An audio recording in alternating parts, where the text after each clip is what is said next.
think whenever you see a lineup like the G2 one, everyone wants to beat them. Because they have so many big names, they have so many star players. If you have the luxury to move one of the best mid laners in EU history to AD carry to make room for caps, you have too many damn good players. I'm gonna imagine that there's gonna be a lot of teams having a lot of excuses as why they lost to us, but at the end of the day, they lost to us. G2 is definitely the villain. That just comes with the G2 aura. So it's gonna be fun to see Origen back. The way they left LCS was like really sad. So it's gonna be very hyped to play against them and see if they can reach their old form as second place, right? I think people are underestimating us. But I'm pretty sure like 99% of the audience is going to be rooting for us. And Ming is running for his life. Left B's down. Orangey are down. And G2 Ace Royal never give up. People have no idea what they're going to get hit by. A lot of teams and players are just scared, honestly. Scared of what this team could be.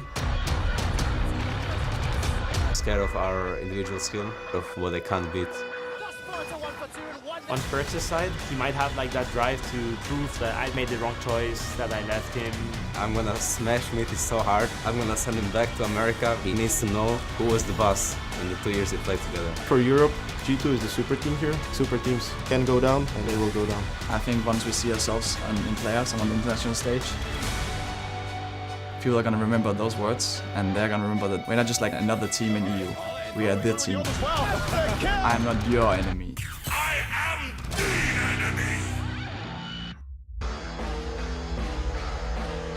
Welcome, ladies and gentlemen, to our match of the day. As you can see, Akali Caps hybrid. It's terrifying. It truly is. The power of Caps and Akali combined. I'm Daniel Rickus. This is Indiana Frost Square in Black. That's Andrew Vedius Day. They brought me back. Just to be clear, you're not Mr. Detective Vedius? Is that your name?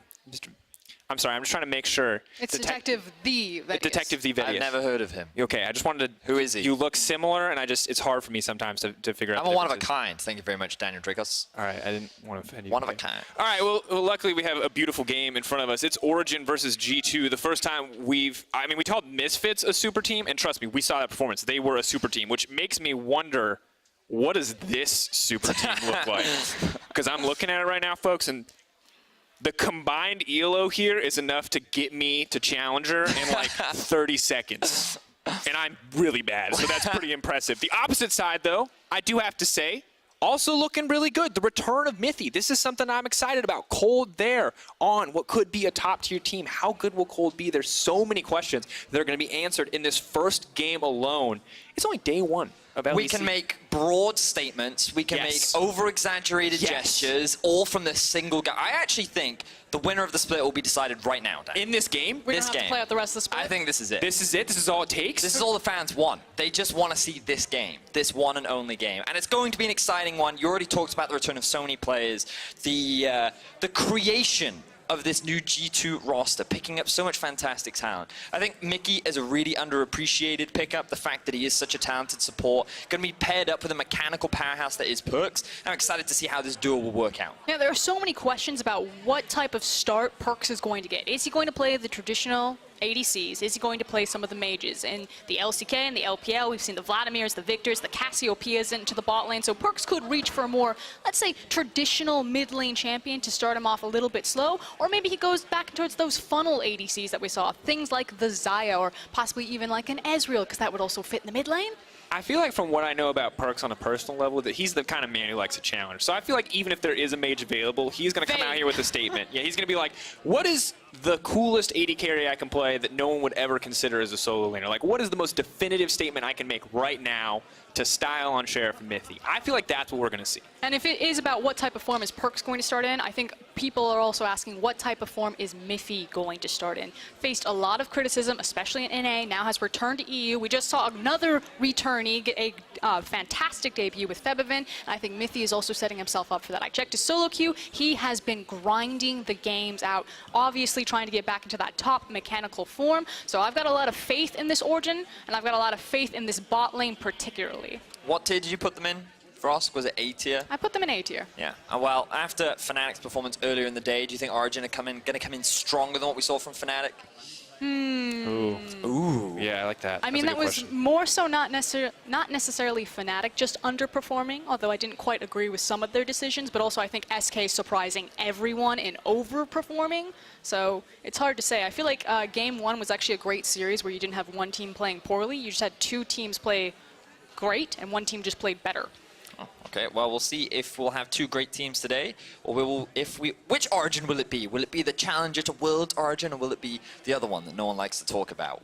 I feel like those are the only two extremes that we have. I'm going to say that people really love talking about that other one. People, that's like a iconic League of Legends moment. If I remember correctly, there were like clown hats and little buzzer things. I think it kind of goes back to this idea of the supporting cast. You know, you talked about Mickey for G2. Well, everyone's focused in on caps and perks and caps and perks. On the other side for Origin, you know, everyone is looking at Mithy, but you have, you know, guys like Cold there, who never really got his big moment to shine. Yes, he's gone to Worlds, and he has some great accolades, as majority of the LEC players now have this time, just because we've kind of like grabbed the cream of the crop and all just jammed them onto these super teams. Feels like we've got 20 of them packed into this league. But, you know, there is a lot of talent here on the Origin roster. I don't think you look at it and you say, this is going to be... Oh, no. Hello. Oh, no. He doesn't know what it's like. Wait, no, he's always in front of a camera. There's some controversy over that flower shirt, so before we get into game, let Deficio know on Twitter whether or not you like or dislike the flower shirt. He just bought it. He's very proud of it. He bought 5 of them for some reason.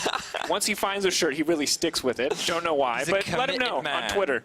Wow, that's really cool. Well, yeah, Deficio was in part involved with the building of this roster. Slam when Vedius is like, that's really cool. When Vedius looks at me and he's like, that was cringy. You're like, uh-oh. We got to abandon ship, guys. Come on, we don't talk about Deficio shirts. Yeah, but for Origin, what excites me is that they grabbed the players that were really shining stars on all of the players from last year. The players that couldn't really shine, the teams that couldn't really have success, but many of the players that were able to shine, like Alfari on Misfits, after they were falling down. Like diamonds in the was rough. Exactly that. Cold on the Unicorns of Love. He was the player we kept talking about. And then Sheriff, he had so many star moments on H2K, even though they were consistently struggling. So I feel like now they're all put together, and now they should be in an environment where they can probably thrive and succeed. And it's exciting, too, because I think that seeing all this talent that people have often underestimated together on one team is going to make for such an exciting dynamic on this roster. And additionally, people forget about Alfari so much. It's good that you pointed out. You got to remember, when Wunder came back from Rift Rivals, when Wunder was like unstoppable top lane Western god, Alfari solo killed him in the first game. Twice, I think. Yeah, pretty sure. So you have to respect this man. And I think Wunder is well aware of that. And I think the fans after this game are going to be aware of it too when we see an incredibly contentious top lane matchup. I mean, you say that, but it's basically been Sion and Urgot going back and forth and just this kind of tug of war of, I push the minion wave into you, no, I push the minion wave into you. So I do hope that we get some spice and some flavor added into both these top laners. I'd like to see them go toe-to-toe with something a bit more I don't know what just carry-oriented. happened on stage, right? But they were laughing a lot. Perks turned to Mithy, showed him his socks, both laughed, and then returned to their computers. There was something about Perks' socks that happened between those two. I don't know what it is. I don't know what it's about, but it's clearly elevated the tension in the room as we're about to jump into draft. It's a secret, Vedius. Let's not talk about secrets in G2, okay? That's a dangerous combination. It's a new year. We need new memes, Frostgren. I'm hip on the old memes. All right, ladies and gentlemen, we are moments away from getting into Champions Select. This is your match of the day. Origin coming in on the blue side, G2 coming in on the red. And I just cannot wait to see what the strategies are going to be here. How are Origin going to try and take down what appears to be a titanic lineup? That is the #1 question on my mind. Yeah, and I'm curious kind of what successful start that they might find, even if it's win or lose. Of course, coming over from Copenhagen, this is going to be their first time, you know, spending the weekend in the studio, playing all of their games before they fly back to their incredible facilities back in Copenhagen. Very excited about this music right now. Very hype, very tense. Really sets the scene for these two titans going at it. We see some pretty standard bans across the board right now. Galio, Akali, Aurelia, Aatrox. Nothing too unconventional. Cassio is still left up and available. Surprised that European junglers have not put that much priority on Camille today compared to the East in LCK and LPL, who really value that jungle pick. It's not just the Cassio, that's what I was going to say. It's also the Lucian that was surprisingly missing. Again, if it's against Perks, one of those champions that he played repeatedly replay or can replay in the mid lane is someone like Lucian, which fits so well in this meta. And the bot lane, I think it would just be a massive error to leave that champion open to anyone, much less Caps. Now, what I'm expecting is the Cassio ban here for G2, unless they're fine playing against Origen's Cassio, but I think that's always a gamble, giving it to someone like Nukeduck. Ooh, interesting. They're actually going to leave it open. So the thing here is, in terms of priority, yes. Snap pick. But remember that Mickey gets his Rakan. And one of the things that you have to say about this man from last year is, you can't give Mickey Rakan. It's by far one of his best champions. He used it to climb to rank 1 on the server in 2018, and it is something that he can have so much success with. This is 100% calculated. Now, we have seen other teams globally leave over in the Cassiopeia, but not find the correct counter matchup. But again, it's a former mid laner who is now possibly facing a mage. Now, Cassio can be triple flexed from top, mid, and AD carry, so there's still chances, and it looks like it's going to be that mid or that top. The Morgana and Draven insta-lock, and to guarantee themselves a strong 2v2 into the bot side, they must be expecting something like an Ezreal. So And Venice, we have to remember last time we saw Draven Morgana, it was at the hands of Mickey X when I saw it last time. You got to remember it was him and Hansama who were tearing through lanes, so he knows well the power of this matchup. And Patrick, an absolute master Draven player, but now the Zoe locked in as well. So many questions as we enter the second ban phase. And it's a direct response to the Rakan, and now also the Zoe, obviously the Morgana being locked in before Zoe. However, that black shield, trying to create a bit more of a safety net there, allow that Draven to run forward and be hyper aggressive, as well as complement his wave clearing ability, have the pool so you can start farming through those minions. So I do like the pickup of the Morgana, but kind of interesting that they just reveal their Cassiopeia flex pick out of the gate. Yeah, remember that it can still move between top and mids. I think right now, what G2 have done, my issue with what G2 have done is they've clearly defined that Urgot is top and Zoe is mid. They've come prepared and said that we're fine playing Zoe into the Cassio, but now Origen have the opportunity to get a strong matchup into the top side, or they just put Cassio up there and then they pick some kind of counter pick into the Zoe that they may have prepared. I would expect that Lee Sin would probably be the last jungler taken if they continue to pinch this pool, and maybe they leave it open so they at least have something to grab from the jungle.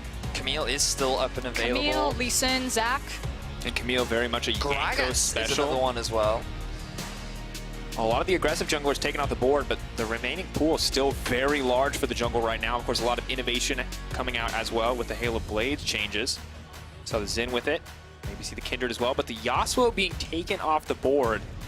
Looking at that, of course, solid interaction into both the Morgana and the Draven. Not looking to give Perks what could be a comfort pick on the bottom side, albeit a bit of a controversial one. That would be scary bot lane, though, a Yasuo Rakan, so I quite like the ban.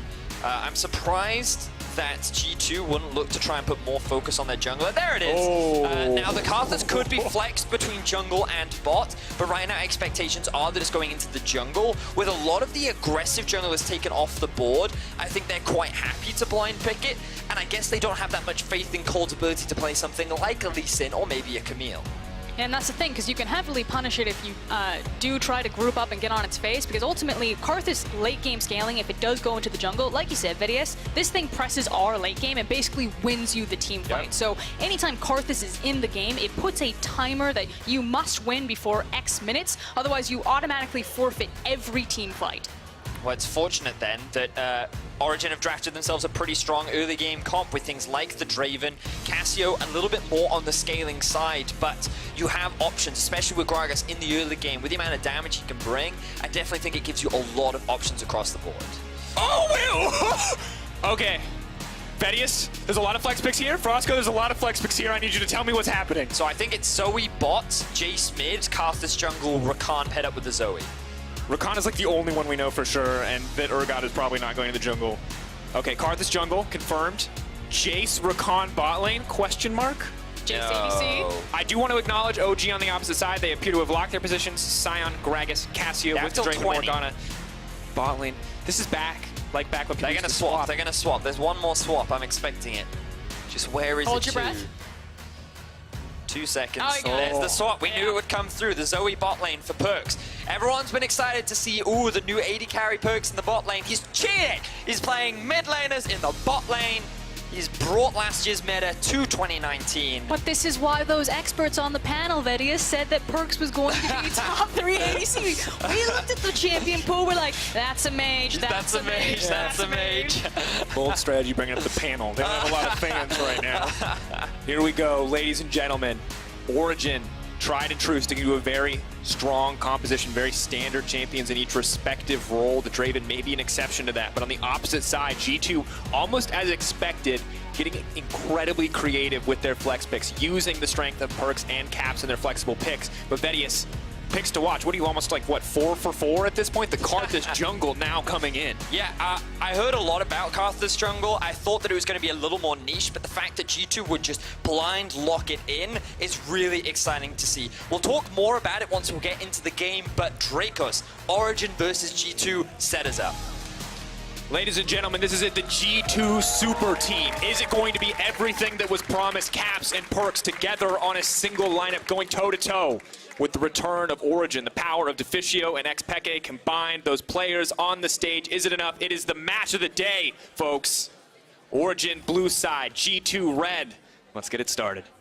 So, going back to that Karthus pick, before we get into anything else, Spirit did play it earlier in the day up against, on the side of Afrika Freaks against SKT. And one of the cool things about Karthus is that, as Frost said earlier on, his scaling is fantastic. His jungle clear is very quick, but he doesn't really like skirmishing in the early game. 2v2s are not really his strong suit. He basically just wants to sit in the jungle and farm, and then once the team fights start, due to all his AoE damage and the amount of crowd control he can provide, he is just this really potent team fighter that G2 will have right in their back pocket ready to go. Which means you now have 2 options if you're Origen. You need to either skirmish the Karthus and make sure that you can get those skirmishes or those claps on him, or you try to out-gank him in the limited windows that you have before he can start impacting the entire map. Now on a champion like Cold's Gragas, that's certainly possible. Level 2, level 3, level 4, he can gank at all of these different points. It's about what lane he's going to choose. That's one of the big questions. I really hope that we see investment towards the bot side map from the side of Origen. I think that when you're running a Draven, you kind of have to get him ahead. I think Alfari versus Wonder is going to be a very neutral lane. Mid, it's quite unique for me because I've never really seen a Jace versus Cassio matchup, and I could see it being quite challenging for the Jace because his range isn't that long. And as he tries to last hit the minions, you'll often see Nukeduck landing those Noxious Blasts on him to try and zone him away from the farm, as you're seeing right now. And as Nukeduck gets more levels, this matchup, in theory, should get harder and harder until Caps completes that Hexdrinker. Now, in the LPL, I see this matchup a lot. That said, it was Rookie's Jace, and Rookie's Jace would normally come out on top in this, but I'm not going to say that that's the standard for how it goes. Find out more. Cold hitting that level 2 point. Not going to see any aggressive ganks coming out yet. And the Karthus, of course, as predicted, just going to continue to farm up. Took the bottom side of the jungle, now headed to the top. Not interested in going to that river any more than he absolutely has to. But I think, as expected, the bottom side for OG right now, just applying the pressure with the strength of that Morgana Draven. And I like the confidence from OG that they put such a high priority on Patrick to give him such a strong pick. And it goes back to that, I don't want to say it's like a brainwashing thing that Deficio's running down there, but every time you hear the Origen members getting interviewed, they all say the exact same thing, like it's a brotherhood. It's more than just a team or a family. And it's all just this idea of you've got this young star and Patrick and Alfari, you just have all of these flanking veterans around them and you make sure that they shine. You polish them up. This is going to be Sven 2.0. And who better to train him than Mithy? Coming back to Europe, big question mark is what his level is going to look like. Of course, an all-star player last time he was in Europe, did suffer a bit in NA. An unfortunate performance there on the TSM lineup, but returning now, spamming solo queue games, as you said, hundreds of games already in the preseason. Mithy alone has 109 games on a single account on Gragas support of all things. And that's just one of the accounts that I found. This guy is like his fingers to the bone, playing as many solo queue games as possible. And I'm excited to see what he can bring to the field today. Mithy is a guy that many fans have got question marks around. He didn't have the best performance on TSM. He was kind of in the prime of his career when he was with G2. The moment he left, both G2 and TSM started to struggle. And now they're reunited, but this time on opposite sides of the rift. And I cannot wait to see how this lane continues. So far, things are going in favor of Patrick and Mithy in terms of pressure, but Perks keeping up in the farm department. And of course, if you want to keep an eye on Perks' perspective, you can head over to Riot Games 2 for our POV stream. From the eyes of Perks, you'll not only get to see Patrick's laning phase, but you get to see Perks on Zoe in bottom lane. It's a novelty you might not always get to experience. Patrick, though, not interested in giving you a good show. He wants a gray screen stream. And we do see Jankos heading towards the mid lane looking for Nuke Duck. Wall of Pain does come out, bit of a slow gonna land, trying to stop any dashes from Jace. Nuke Duck sidesteps, well played there. Very impressive stuff from Nuke Duck, but I'm looking at this bot lane. And clearly the, oh, hold on. Sleepy Mithy, Ignite does go down. We're going to get a little something here, but Patrick just firing back with these auto attacks. I really want to go back and praise the target selection for Nuke Duck there to hit the miasma on the Jace, obviously trying to interrupt Jace to gap close and to flip onto Cassio, because that's when a lot of that damage could have come out. Cold trying to steal away the Gromp, won't have the opportunity to because he recognizes how close Perks and Mickey are to the jungle area. Will mean that he's just now warding around. Is he looking for a potential dive? There's no mana on Mickey. Those are very healthy members, though, against a very strong turret. I think he's just making sure that they can force this wave in. Yep. And create space for Patrick and Mithy here. I think both bot laners are going to have a truce and make it back. And of course, that first back for Draven, going to have to keep an eye on that gold total to see what his options are going to be. And if Zoe can get that lost chapter, get a little bit under her belt. But of course, BF Sword an option for Patrick. That does make for one terrifying Draven. And we did see Hansama start off on the right foot with Draven just last game, get a very early kill, but obviously Draven would like to sit in there, get his stacks a little bit more, you know, a little bit more farmed and more bang for your buck when you do decide to kill someone. So there's the Hex Drinker now completed for Caps. The Vamp Scepter also being picked up for Patrick, I like quite a lot. And I think that in terms of the mid lane matchup for the time being, it's going to be relatively neutral. You can see that Nuke Duck is a little bit behind for the time being. The fact that Caps can rely on his auto attacks to push, I think, has helped him in these early stages. But now that Nuke Duck has that mana that he can spam, he's in a much healthier situation. Yeah, that's the big thing. It's going to completely change the trade dynamics now that he doesn't have to use his mana just to secure the last hits and can instead try to use it to bully Caps. Whereas, like you're saying, Caps needs to go into melee form if he wants to have the same. Beneficiary. And honestly, I'm just glad to see a battle between two strong individual mechanical champions, between two of the best mid laners in our league. No doubt, G2, you know, winning the offseason almost with a single pickup as they managed to grab Caps. Fantastic stats across summer as we do see the banding land, and the comparison between the two is just so interesting. Caps' numbers, out of this world. 14 solo kills. Now, admittedly, a lot of those were on Sir Nuke's-a-Lot's Zyra from that single game. He got about, I think, 6, but still impressive numbers across the board. He just goes to show how strong Caps was last split, and you kind of compare that across to Nuke Duck, who statistically never really looked the strongest, but he is a player, tends to offer a lot more outside of just the in-game. And it's hard to kind of find the tangibles of what that means, but for me it's a lot of the invisible pressure, and again, that veteran status. Every time you talk to the OG members, they seem to have the same framework of mind, they're all moving to the same direction, they knew who they wanted. Nuke Duck, mechanically very strong, but it's more about his presence in team fights, his presence around the map, and his presence of how he's guiding his teams in comms. But also just the amount of experience and knowledge that he has. As you see a bit of a fight down bot lane. Stand aside already used. Binding is going to connect. Immediate cleanse comes out for Mickey. Does not want to let that action continue, and Perk's now trying to fire back. Not going to connect there, though. But yeah, going back to the mid lane, it's funny because when I speak to Deficio, we know that the Year of the Duck was largely set up by him last year, but he has nothing but praise for the guy. The fact that he's a very knowledgeable player that offers a lot of insight and is very valuable at teaching the other team members stuff that, you know, you just don't need to rely on coaching staff for. He's just so smart, and he works very well with Andre, who they have as a head coach, to kind of level up the entire team. So that's one of the big values that Nuke Duck has, and why so many pro players have so much respect for him, even if he can't always showcase it from a stats perspective. And you see the member on the team that people expect to be leveled up, and that is Patrick, a young player by comparison to the rest of these veterans, and doing well so far up in CS in this lane matchup, making good use of this champion that they picked to be lane dominant. Now, not afraid to get aggressive here. Mickey stopped in his tracks, but may look for the re-engage. Unfortunately, just takes so much damage there waiting for that black shield to wear off. Oh, that's a big ulti use from Perks. Mithy looking for engage. Wants to run it in. The Ignite does go down. There's the ulti coming out. First Blood does go over to Mithy, but now Patrick wants to follow up. Ulti coming down from the Karthus. Mithy knows he's dead.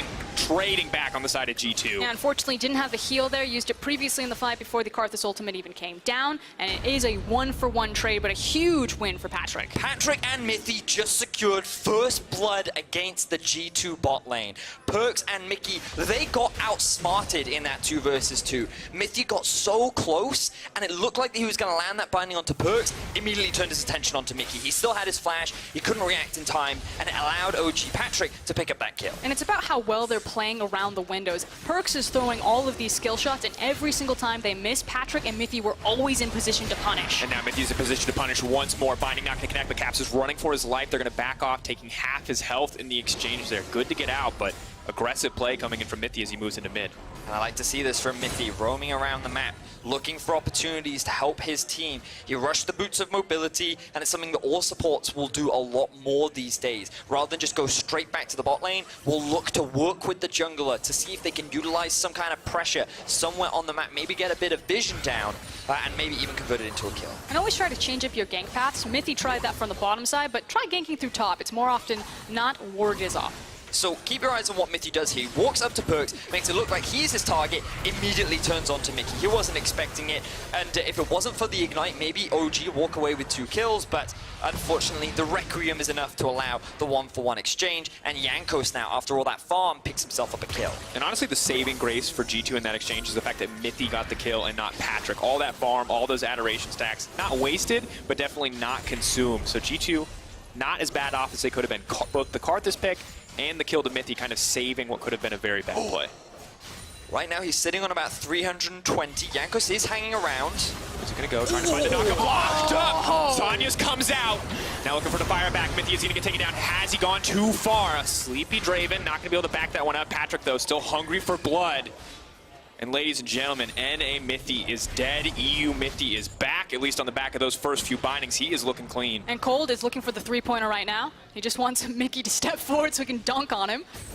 But that interrupt from Patrick was clean. I don't know if that was reactionary or just luck, but regardless, it stopped the engage from Mickey dead in its tracks, and it meant that OG almost got themselves a kill. At the very least, it will net them 3 turret plates.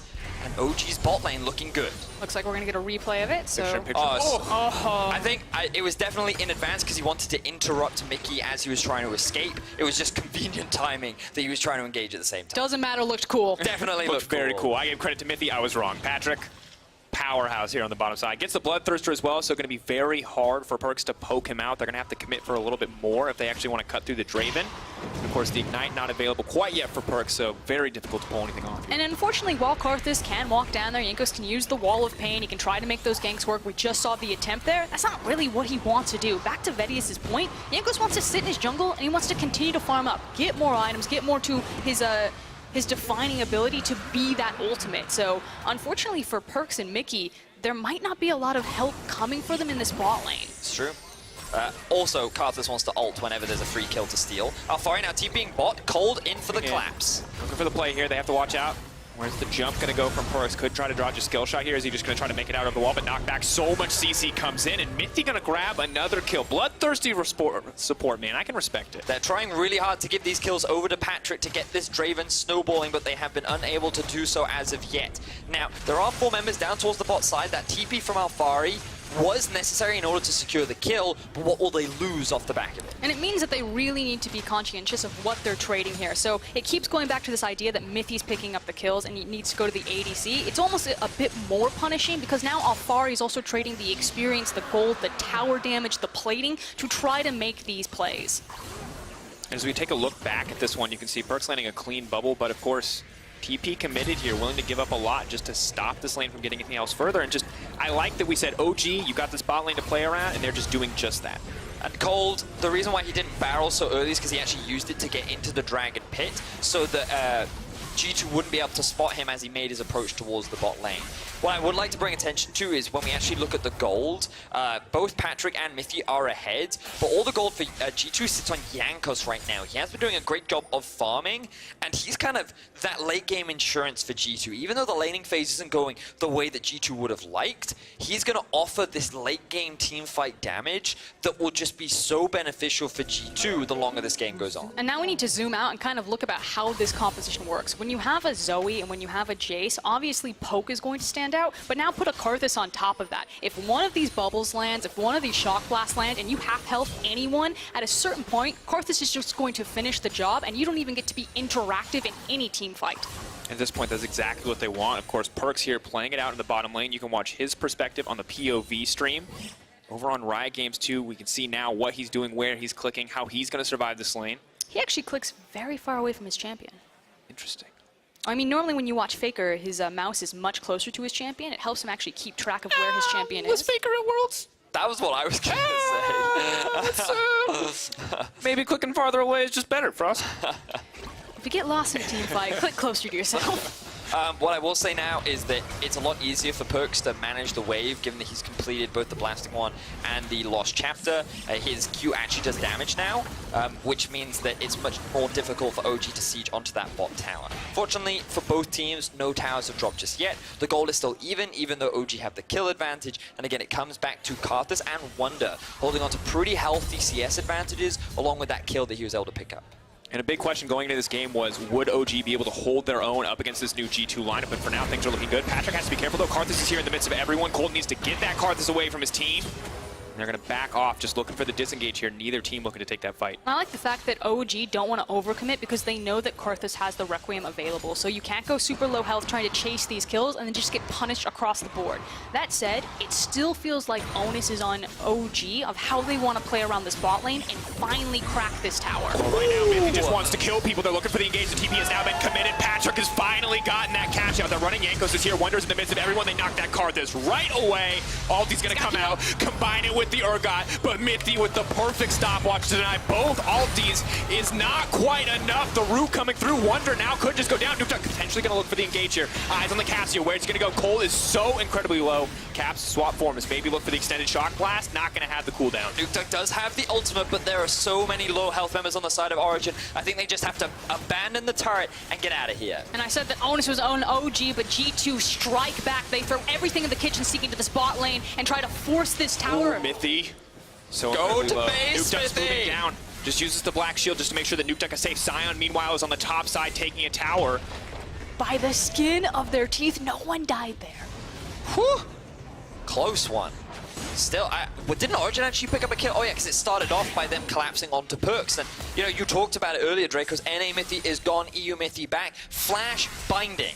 Perks didn't have time to react to it, and this is the second binding that we've seen Mithy land at point-blank range. Look at him go. Flash in, secures, even though the ulti came out for Perks, it wasn't enough. And all that extra gold, I believe that was 1,200 gold goes onto the Draven. And then it's party in the bot lane as this will continue for probably the next 30 seconds, and we're going to zip right out of it. And now the Rift Herald taken as well can be used to break that top lane instantly if they want to, but OG starting to build themselves a 1K gold lead, can look to get more, but they have to be careful. Immediately the engage comes in. Goodbye, Patrick! You gotta play lane phase, buddy, but you gotta be a little bit more careful when you walk into that mid lane. And this is where G2's composition is really going to shine. A mid-game poke-oriented comp. They hit you with one of these abilities. If one of those bubbles tags, the Shock Blast is immediately going to follow through. They will very quickly delete members and then use the numbers advantage to pressure objectives on the map. And immediately, or just like that, G2 have closed the gold gap. It is now even between the two teams. And what was looking good for Origin, it feels like G2 always have an answer. And that's what makes it so exciting. Many people were excited about how these two teams would compete. Some people had doubts around Origin. Some people didn't believe that Perks would be a strong bot laner. But so far, this game is delivering as Mithy looks for another potential pick in the bot side of the map. For now, settling on clearing out a bit of vision. Perk's going to break down the top lane tower. G2 continuing to keep that gold lead at 1K, and OG yet to break a tower. Bit of standing gold for them to pick up, but now that turret plating has fallen off, hard to get anything more than that. I actually like, I think this is quite clever from OG. They knew that they were unable to rotate in time to the top lane to save that tower, and instead they secured their vision around the dragon, dropped the Rift Herald, and just tried to trade objectives. Now they might not get the mid lane tower, but they did enough damage to it. Done a lot here. One more hit. Is it going to come through? Not going to happen in the end. Shelly. Ooh. They can also fall back to their vision. They've got complete control of this bottom river, which is why they want to fight in it. Sleepy Trouble Bubbles and Bindings. That's what you got to look out for. Watch for the skill shots to connect. Patrick. This man has a Hex Drinker. The ulti's coming out too. The Black Shield's gone, and so is Patrick. Frostgrunt, you said it earlier, you said they are not going to interact. They are not looking for the enemy team to push buttons. OG didn't push a single one other than that black shield, and you just watched Patrick drop. That is absolutely brutal. And G2 immediately capitalized, securing themselves another mid lane tower. You know, I was skeptical of this comp at first, but when you see it in action, oh man, it is brutal. Anything lands, any form of damage, the Requiem comes through, and it's more gold onto Karthus, which then makes the Requiem more potent, and this comp just gets more obnoxious and more painful to deal with the longer the game goes on. And what's crazy is they still then have hyper engage like the Rakan, so if that poke lands, you can't run away from it. They will find you, they will chase you down, and they will make you pay. Look at that. Ooh. Yeah. But look ahead to Cold as well. The Q into auto from Perks just disappearing. The full AP Gragas hasn't really been able to do a huge amount this game, and Jankos right now really stepping up in terms of being really the cleanup crew for G2. And when you look at this, G2 just exploded into this game. It was so slow, back and forth. OG felt like they were winning out on some of these trades, but now that Perks has that first item completed, now that Caps has a few items under his belt, and the Karthus is starting to take off from the farm, they are just so strong. They went from non-existent on this map to killing people left and right. I just like how proactive. They recognized that while they were struggling in the bot lane, that they had a plan about how to fix it. Immediately called down, had all the members, once Jankos felt he was strong enough on the Karthus, and then just turned the tides. This was Patrick and Mithy all day styling on Perks and Mickey early on. And honestly, it just keeps getting harder as Jankos continues to farm up more and more. 2-0-1, yeah, there's a bounty there, but how are you ever going to get on top of that Karthus? And if you do, are you even excited about that? When he dies, he's just going to kill you. What's crazy about how much base damage he's doing. Oh, God. No! The Red Crim's almost up. Mithy, you got to get to base. Run, Mithy, run! This is a nightmare. Jankos is running. He's so quick. He's ready for this. Wonder. All it's going to take. Mithy, you got to go. His ulti. Oh, no. Here it comes. They're looking for blood. They're chasing him down one at a time. It's not interactive. It's not even fair. So much damage has landed. And OG haven't even gotten to fight yet. Maybe not interactive, maybe not fair, but boy, is it fun to watch. So much damage. Do you remember when you were talking about ARAMs earlier? This is the ARAM Nightmare comp. Turns out in 9-1, it's really good on Summoner's Rift too. You've got the Karthus, you've got the Jace, you've got the Sleepy Trouble Bubble from the Zoe. You know, I think the only way this comp from G2 could be more obnoxious is if they had a Morgana instead of the Rakan. But now we are. Perks once again looking Sleepy for another Trouble pick. on a cold. Luckily, Requiem is down. It does have a cooldown, so he will be safe for now. Jankos biding his time, waiting for the next one as the Dark Harvest just continues to stack up. And it's really rough that when you look at OG's composition, their only hard engage is either a displacement barrel from Cold or Scion ultimate. And if the Scion ultimate goes through, you have the Wall of Pain, so it's actually really easy for G2 to say, yes, Scion, come on in, and then separate him from his team, and then their inability to immediately follow up. So OG's comp, I don't actually know how they want to fight into this. I think that G2 actually have a lot of tools to say that, yes, we're a poke composition, and we make it immediately hard for you to jump anywhere near us. Like, you can't force a fight against them. You can't walk through a wall of pain to get to the Karthus. Definitely not against a Zoe, definitely not against a Rakan. Vedius, you talked about this Karthus. You said late game scaling, at a certain point you just lose to Karthus ulting. Have we hit that point? What point are we looking for? Oh no, mate, he has like 1.5 items. He looks like he's foregoing the Morellonomicon and going straight for the death cap. And it's kind of like at that point, which normally happens a little bit later into the game, but he's been farming very well. He's picked up 2 kills, is when these team fights really get scary. And like one of the answers to it is Soraka. That was like one of the old school answers, but also just kind of snowballing an early lead. You never let the Karthus get to that point. Unfortunately, OG, while they had a good bot lane, and while things look pretty positive in terms of the game, they didn't snowball hard enough. And now G2 have got to this point where they can leverage their longer range and just slowly chip away at OG whenever they try to do anything. And obviously the Soraka interaction is that when you see Karthus start to time up the Requiem, you yourself press Wish, and so you can try to absorb some of that damage that the ultimate's going to do. But because Morgana came out first, the Karthus was a pretty free pickup. Also, I'd love that you explained that interaction. So he pushes R, so then you push R, huh? They told me to explain. Is he dead? No, they don't need to push R here, Mithy. Dead. Oh, no. He's gone. The engage now coming in as well. The ultimate has now come out. How far will Nuke Duck make it? Trying to run. They're buying time. They're trying to burn him down so the Urgot can bring it back. Is Drowsy. Not going to have happen. Still asleep. Caps looking for the shot. Perk's not going to find it. Yes, there it is. Rakan flying over the wall to back up Caps. G2 are tearing this team apart. But did you see that OG Brotherhood? They took a bullet for each other. They were just diving in front of it. But they can't do anything. They can't play League of Legends. G2 is just constantly keeping them at arm's length. And everything that OG tried to do gets immediately destroyed. And honestly, Carlos, the reaction, what else can you do? All you can do is laugh after watching a play like that. This is just so disgusting. Alfari getting a tower back. That first of the game. On the board. Not going to be perfect game today, Vedius. Wow. So this is where things all start. Mithy just doesn't see the Sleepy Trouble bubble come out. At this point, he's like, guys, I'm dead, just run. But Mickey's like, okay, we can engage this. He lands the ulti, the Requiem comes through. They feel like they can keep chasing. And just look at how far G2 are away, yet they're still able to just blast through Origin. And just...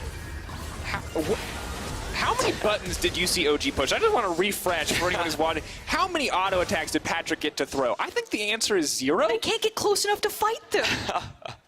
This is just like missile fire raining from fog of war. Yeah, this is like infantry trying to fight artillery. It just doesn't work. That's not how it goes. You load up Civ and you've got a catapult. And of course, the Baron power play with Shell V power. I mean, G2 were already very powerful, so now I went there as well. A yes. good one. And now, all right, here's the flank from Alfaro. They're trying to collapse onto 3 members. Oh, Patrick, no! But this is the bait. Patrick now running for his life. Oh, no. Here comes the engage from Mickey X. Jankos is there waiting in the wings. The Requiem not quite available, but they don't even need it. Wonder now getting the fear. Oh, God, it is an absolute massacre. Jankos running down cold. Mana, the only thing that's going to stop him from killing everybody on this lineup. G2 taking their time as they run through this OG lineup. 4-man knockup for Alfari. At least it looks cool because it's not going to save his life. It is not enough as G2 just obliterate OG once again. Ultimate Cole coming out, and that will kill Cole. The shot in the back for G2 Esports as Origin crumble. The minion waves prep for them up into the bot lane. You now have all 4 members, plus the mid wave being prepped. And honestly, G2 are the perfect villains right now. They just pulled the quintessential villain move. They said, I'll let you walk away, and then they shot Cold in the back. That is #1 villain classic right here. Oh, Storm man. the base. And honestly, I feel like for the first 15 minutes of the game, I was like, OG can do this. And then the second this G2 composition came online, it was a game of solitaire for G2. They're just throwing skill shots. There's nothing that OG can do right now, and it's looking grim. Last dance here. Mithy and Patrick against the world as the rest of their team is going to start to respawn. Everyone is up now. Maybe G2 overstep and offer OG a way back in, but I don't know if it's going to happen. Unstoppable Scion looking for the drift. Mickey just goes right over the wall. They're just going to follow up. The shock blast is massive. Mickey with these clutch engages time and time again. It is just too much damage for OG to deal with. They are too far behind. 10,000 gold is the lead that G2 are currently running with. And look, they can't even get close. Them. He says, you're not getting back to that Nexus. But Nuke Duck now going to try to fire back with a kill of his own. Uses the Saros, but Perks is jumping over the wall. Wonder going in for the kill. Patrick running for his life. Thinks he can juke his way around the base gate. So many low health members, but he doesn't have the ultimate. Here comes Jankos. He flashes forward. He takes down Jankos. Oh, at least he gets the sweet outplay in the end, but it is not enough at the end of the day. The G2 super team making it look so easy as they tear their way to the Origin lineup. Mithy forced to stand in that fountain, but it's not enough to save him. It's just too much, folks. The poke comp, it cuts him down. G2 coming in here with a statement win, throwing their lives into the fountain and a sign of disrespect as they take their first win. We saw Fnatic fall in game #1, but G2 stand strong, and they look to be the true super team, if not the boogeymen of the LEC, and boy, are they one to be feared. Well, Perk said it in the video. The LEC doesn't know what is about to hit them. And I think I could quite confidently say... When you throw that many skill shots from Fog of War, I was not expecting to be hit by that from G2. 27-minute win. Origin, things looked pretty good in the early game. Perks and Mickey, they were struggling against the Draven Morgana duo, but Jankos was quietly picking up kills. The composition was slowly building into its prime, and the moment they started grouping, that was it. OG had no answers. And that was terrifying. And I think if you look at that game and the way that it played out, you see some vulnerabilities maybe in Perks' laning phase, getting shut down, you know, having the pick there with the Draven Morgana to make sure that he couldn't do a lot. But when the team came together, one of the big questions was how coordinated will these guys be? But Hey, it didn't have to be coordinated there. They're all just throwing skill shots at the enemy. Very clear game They plan. just have to learn how to aim. That was... I mean, glass half full from G2. You see an incredible composition. You see it executed beautifully, and you're like, yes, one of these teams, they lived up to all of the hype behind them. Now I've got Misfits, I've got G2, I can get behind them. On the other side, for Origin, glass half full still. Mithy and Patrick had a really nice lane phase. They were doing well for a while there. I think things started to unravel when they tried to force that bot lane play and then lost a lot of pressure into the top lane. But other than that, they didn't really get to play League of Legends. Maybe if they play League of Legends next time against a comp that isn't that.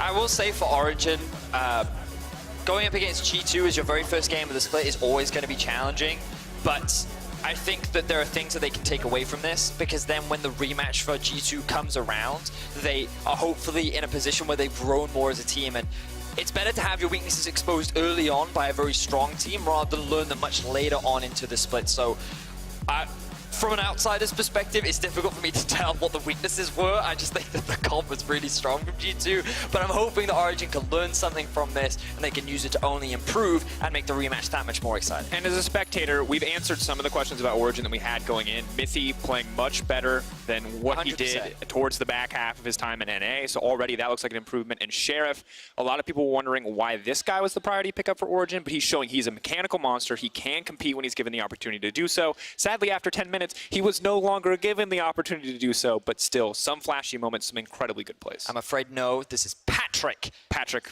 I mean, he did name change, he did have a good performance, I was very impressed. But yeah, we'll see what's in store. I hope we get to see Alfarion carries a little bit more in the future. We've seen a lot of him on tanks last year. I've been building up a lot of hype around Alfari. I hope we do get to see him be more of a threat moving into the rest of the split. I would expect it. Again, changes to teleport. Your lane phase is that much more important, so Alfari should really thrive here in this meta. Absolutely should. Well, after an interview with Caps and Perks, you can watch Shox, Quickshot, Deficio, and Xpeke in the LEC post-game lobby. And for our final matchup of the day, your choices for Kia Player of the Game are Perks, Yankos, and Mithy. Hit us up at LO Esports on Twitter with your vote. What do you guys think it's going to be? Ooh. Honestly, they might give it to Mithy. They might. It was just like, that was really mean what G2 did. I think Yankos, he pushed that R button. I mean, frankly, at exactly the right time. And Yankos were playing Duck Hunt, and Mithy was actually playing League of Legends, so. Also, Mickey was good. But I don't know. I like the push R to win. I feel like Karthus has to win MVP at some point by pushing R, and I feel like if anyone did, it was definitely Yankos. Yeah. He did definitely use it for BM when he killed Gragas in the base. Like, it was a statement kill. That's what that was. Just like, okay, Cold, you can run free. I could save this for the next fight since 4 members of your team are dead, but nope. Boop. That one's for you. Got to get that ace. Beautiful stuff from G2. I'm excited to see what they bring out tomorrow. I'm not entirely sure who they're playing tomorrow. It's Fnatic. No, it's not. Oh, you're right. Fnatic plays against Origin tomorrow. That would be a good game, though. I was thinking, like, can you imagine how when you're looking at your schedule and you're like, oh, thank goodness we don't have to play G2 again. Thank goodness we play Fnatic. Yeah. So, like, that'll be the easier matchup. What is happening? G2 Schalke tomorrow? Everything's Perks is going through what is supposed to be the top tier 80 carry list. Like, I'm never going to play an 80 champion. We're playing mages all the time. Remember that meta you hated? I'm bringing it back. Bringing it back. For more on G2's win, let's leave it to Laura, who's sitting down with Caps and Perks. Thank you very much, Dracos. Last game of the day here, and game of the day. What a game for you guys. Congrats on your first victory. So I'm really glad we can talk, because we have so much things to talk about. You were the most spicy team in the off-season, I think. So first things first, how was your first game, Perks? Well, it was a bit shaky, a bit rocky, because I'm playing a new role and I'm not really familiar with like all the matchups and everything, and I'm not really like super confident yet, but I'm quite confident that I will become the best. I just think that this game was a bit hard because they have like Predator jungler and Drea Morgana bot. So we were kind of farming it up in bot. And then when we hit our Luden's Echo Power Spike and there was a skirmish happening, then it started going really, really fast. I don't know, just our scrims, sometimes they go a bit fast, and it was kind of like our scrims, I guess. We'll get back to your performance a bit later. I have something to ask you, Kevs, because you brought some spice in the off-season with the change you made. So I want to know if Medius and Vedius were right in the beginning of the show. Why did you choose G2? Well, I mean, there's a lot of reasons why I chose G2, right? And a lot of people have different theories on why, and I wanted to do it. Like, a lot of people think like I'm trolling, and I mean, I kind of am, right? But I truly believe that like our team has such a high ceiling because we have so good players, and we play like. We just play really well. I imagine in my head that we would play really well together, basically. And so far, it's been, yeah, going pretty well. Yeah. How about you, Perks? How are things been going since Caps arrived in the team? It's been pretty much what I expected. I think that we are like all so good. I enjoy playing with my team so much that every scrim is just like every scrim day is just a blessing.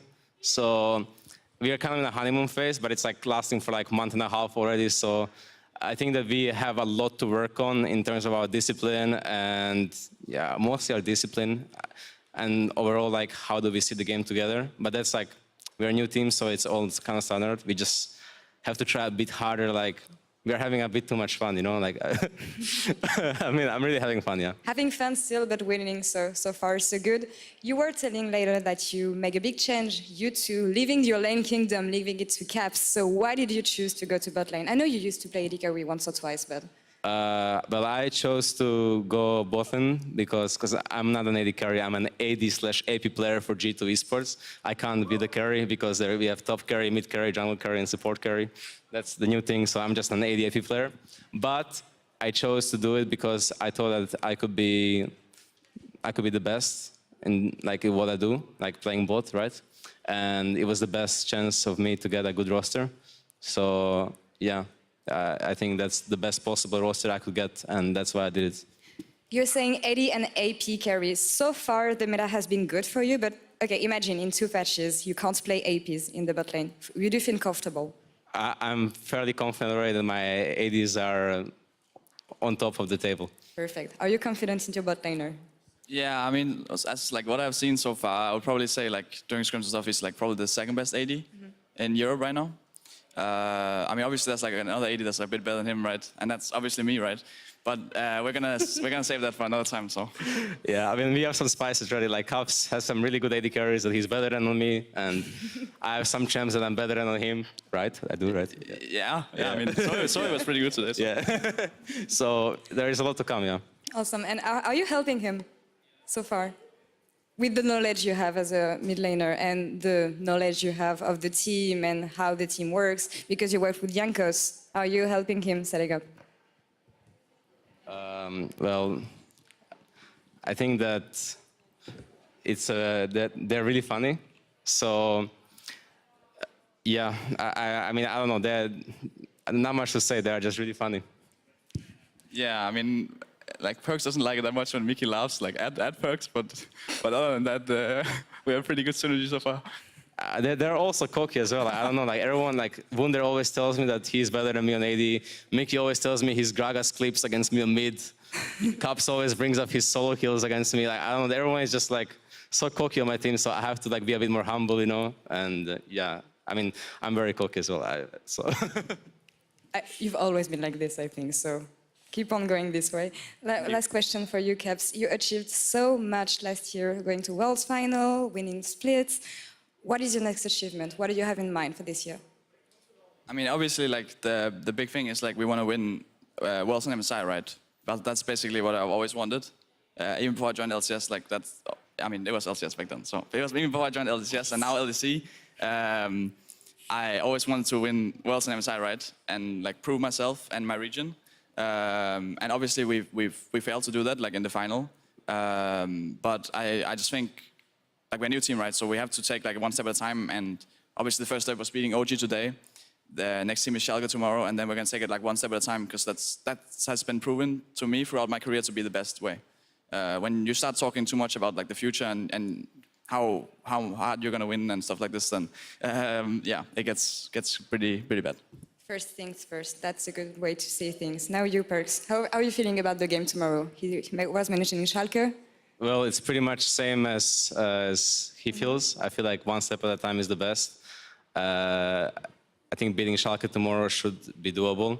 And I just don't want to focus too much on winning and more like improving as a team and enjoying what we do together, because I've been very tunnel vision on focusing on winning last year, and I didn't really get to win anything, like actually winning anything. But I got some success at the end, right?